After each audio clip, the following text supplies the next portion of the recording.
Welcome to BBC Schools Report Sports section. Today we have our weekly football roundup with Goalside and a special report on water polo. Hope you enjoy.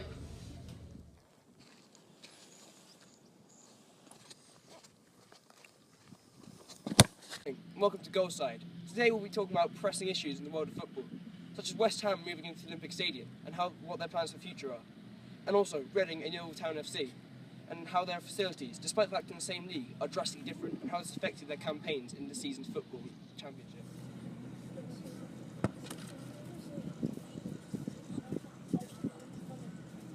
Right, boys? Morning. So, ready to get this started? Yeah. Let's go. So with me today, I've got Jack, talented footballer, Reading supporter. I've got Tom, same goes for him, supports West Ham though. Myself, not really much of a footballer, but big supporter of Yeovil Town. We've got Joe, really talented footballer here, supports Liverpool. And we've got Jake, who supports Man United. Bit of a shame there. So support for next season. Oh, surprise. We're not here to talk about Man United though. So, what we're really here to talk about is Yeovil Town and Reading FC, and how their facilities have affected their campaign in the Championship this season. So Joe, what's been your take on Yeovil season so far? So Yeovil just come up to the Championship, looking to secure safety in the league, keep their place in the league. They're not quite there yet. Obviously, no one's going to really expect that from them. If anything, people were expecting them to be out of it now, just ready to get prepared for next season in League One. But they've done really well. They're with a shout. It's fantastic to see. Just a young club in a way, 10 years in the English League, doing so well. It's fantastic considering their facilities, what we're talking about. What facilities? I mean, they have training grounds, but they haven't really got anything to match Reading FC.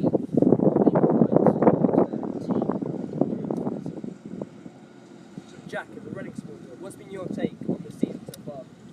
Well, personally, I think Reading have done fairly well this season. We've got some big wins in there in the bag. For example, a few weeks ago, 2-1 away to QPR. That's a big game for us. Last weekend, 2-1 to Birmingham. However, the consistency is not quite there yet for Reading. Let's see, Tuesday night away against Barnsley. We lost 3-1. Lost for the league. That's lost 2 points for us. You could argue that Barnsley playing some dogs to get out that relegation zone. Yeah, obviously, but it's still unacceptable from Reading. We're sixth in the league. If we want to get back up in the Premier League, which we obviously do, that's just unacceptable. It's not a good result for us. So let's compare the facilities here. We've got Yeovil Town, minimal facilities. In Somerset flooding, they had to go train at a local school's pitch. That's how bad it was. They're looking to develop into a 4G pitch, but that's quite a lot of money for a club that had to cut its only camera for budget cuts this season. They got a stadium of 9,000, which is about a third of the Yeovil's actual population. Compare that to Reading. They got indoor training facility. They got everything. So Joe, Well, you've trained there. So trained at Reading. It's a great facility indoors. They've got floor generation. Fantastic to play on. It helps when you can train on a pitch of that quality. You can really start to get a good football going. It's a joy to train on. Whereas I'm sure that it's not quite there. If they want to be with those top teams, maybe not necessarily that's their massive goal, but if they want to do well, facilities they're going to help. every club wants to be up there. It's just a matter of getting funds. So yeah. Jake, what's your take been on the season so far in the Championship? I think that so far it's true that however, if you look at the league as Leicester, they are good.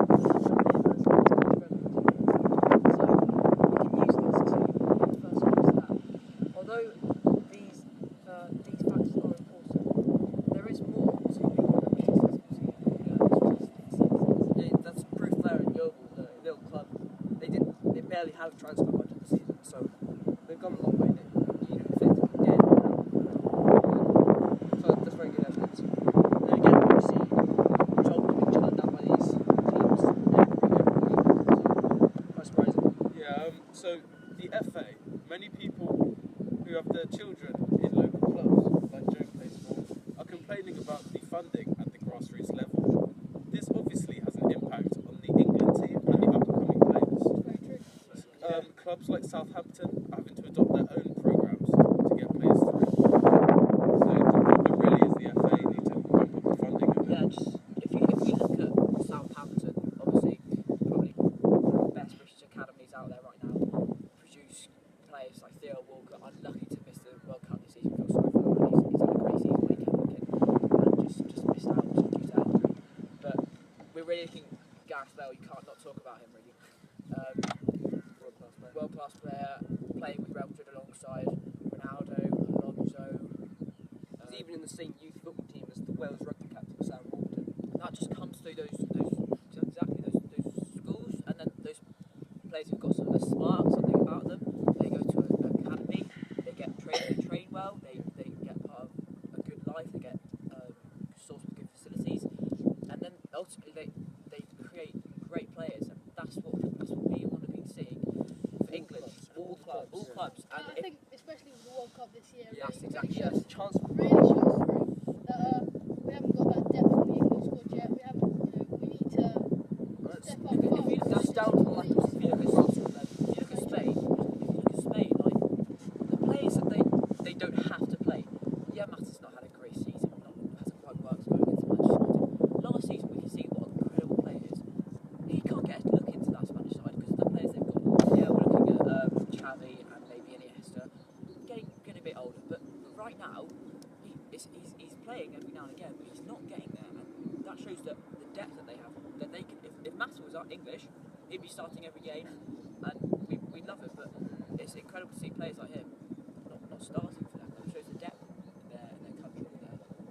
Well, we're going to take a break now, and when we're back, we'll probably talk about how West Ham and their bid for the World Cup stadium, which for the rugby, which is becoming the Olympic Stadium. Sorry, I had to fluff my way out of that one. So let's take a break. Okay, I think that's all. Maybe you're a bit quiet, mate.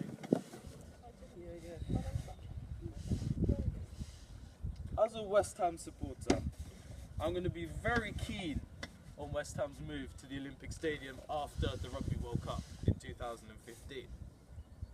So the Olympic Stadium was a great venue for the Olympics, wasn't it, this summer? Fantastic, Very good, great very arena. However, really good. however, funding.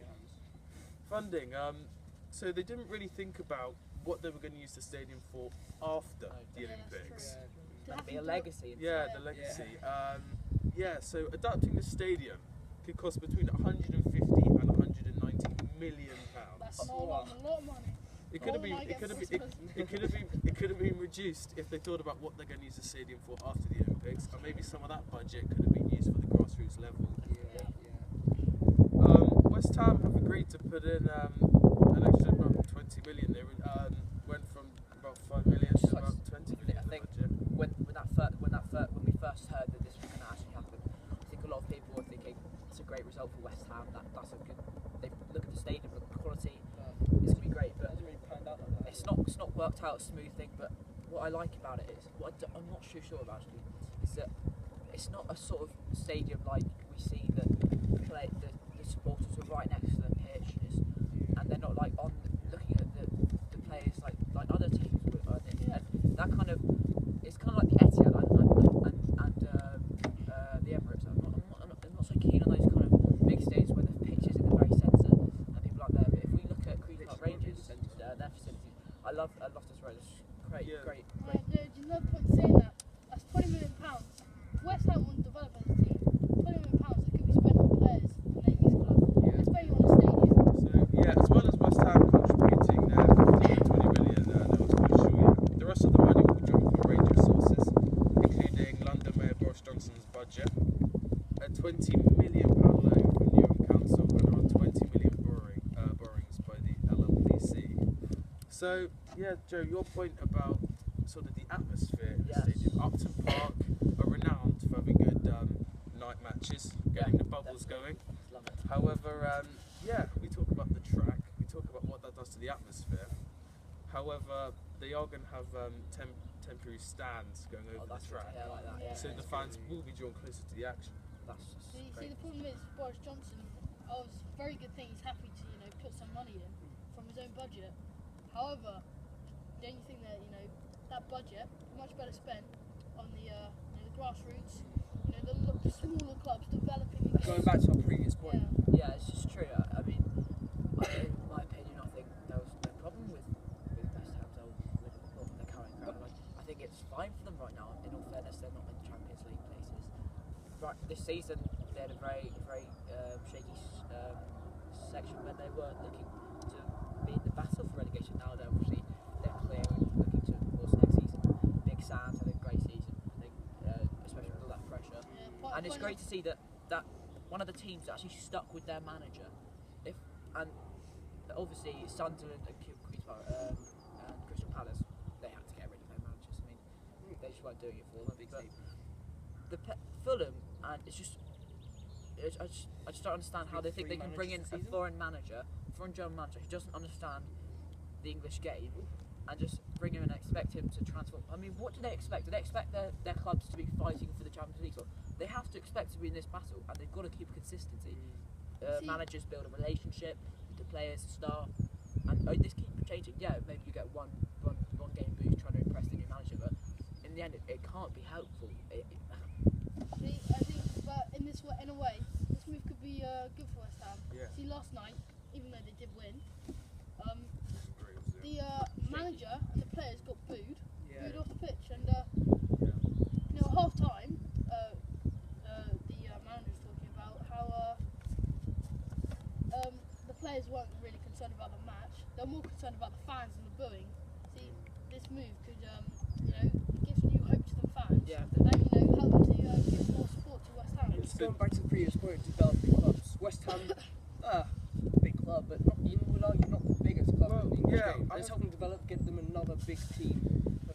Yeah, although we're not a Manchester City, we're not a Man United, but however the West Ham fan base is actually quite large for a club like West Ham. The under conversion plans are going to reduce the capacity from 80,000 to 60,000, but even still 60,000. Yeah, are you not Do you think worried? they can fill that? Are you not? Easily, Yeah, easily. if they don't feel that, if they fail to feel that, the atmosphere is just going to go down, isn't it? No, Players aren't going to be It's excited, just and they might not there's perform stuff as well. I sometimes when you see like an Irish player at Jersey, hats off to the guys. They do a great job supplying London Irish with great facilities and great pitch to play on, considering two teams. But I sometimes see them and you see the stands are quite full, and you think, well, it's nice that they've got such a big stadium to use, but if they don't quite fill it, it's not the same thing as empty seats. But I mean, you go back. We had St Patrick's Party, London Irish supporters myself. We had the St Patrick's Party game. I think it was last week, and although we had an awful result, the stadium was packed. We got more than Reading had at their last game, and it really helped develop the club. And so, as a knock-on effect, really, if you develop these English teams, you can also develop other sports. And just talking about rugby, obviously this weekend, just moving sports. This weekend, last weekend, obviously having Saracens versus Harlequins getting a record. Yeah. Lots of fans. Wembley Stadium. Shows it's not just about football. But Jake, what are your feelings on this? Well, this I was just going to say, do you think that the rugby, the maximum attendance, is that because of the Six Nations? Do tournaments like that help the club teams as well? I think they're going to bring publicity to the. And also, to rugby. stadiums has the same effect on rugby as football. I mean, look at Saracens, got their own stadium, I think it was last season, Allianz Park, 4G pitch, Great pitch. everything, they got it all there. And that's helped bring in fans, the same way I think a move to the Olympic Stadium for West Ham will help them bring in fans. Yeah, the fan base is so important for football clubs these days. Yeah. Obviously, it plays a major part in the outcome of the match. Yeah, I totally agree. Rugby is a British game. However, the Six Nations brought rugby to the attention of Barack Obama, who complimented the island team. So maybe get some Americans interested in rugby to expand the sport. Of course, this isn't really a rugby show, is it? No, but you cheeky. Yeah, so the fan base, we're trying to fill up the stadium, get the West Ham atmosphere, get the bubbles going around the Olympic Stadium. For the players as well, it's going to be nice to just be able to walk out into. So this is where I played week in, week out. Just a great pitch to walk out on and obviously, just It could be an It's- iconic stadium. Also, it's get, an iconic stadium. It's not just one of those. If we think at Old Trafford, Anfield, Stamford Bridge, everyone knows those stadiums. But if we go to like the smaller clubs, not St Mary's, it's I know. It's Hewish Park. Who knows Hewish Park? I'd Yeah, never it's even also- heard about never. it's important for the Olympic legacy. 'Cause Yeah, if West definitely. Ham didn't take the stadium, what's the stadium going to do? It's just maybe going to sit maybe there. maybe the odd World Championship. Yeah, the odd athletics, World maybe. Championship, maybe the odd Rugby World Cup, which is going to happen in 2015. But otherwise, Yeah. the stadium will be It's useless. really important for his legacy. Okay, so we're going to take a second break here, and yeah. So Thank you very much. How much more are we going to talk about? Now it's going to We've talked about a lot of pressing issues this week, such as West Ham's move into the Olympic Stadium and what it can do to our club. Reading and Yeovil's facilities and how it's affected their bids in the championship this season. And everything else. so whichever club you support. I hope you do well this weekend, and we'll see you next time. That's all for the sports section. Hope you enjoyed watching it. Thank you.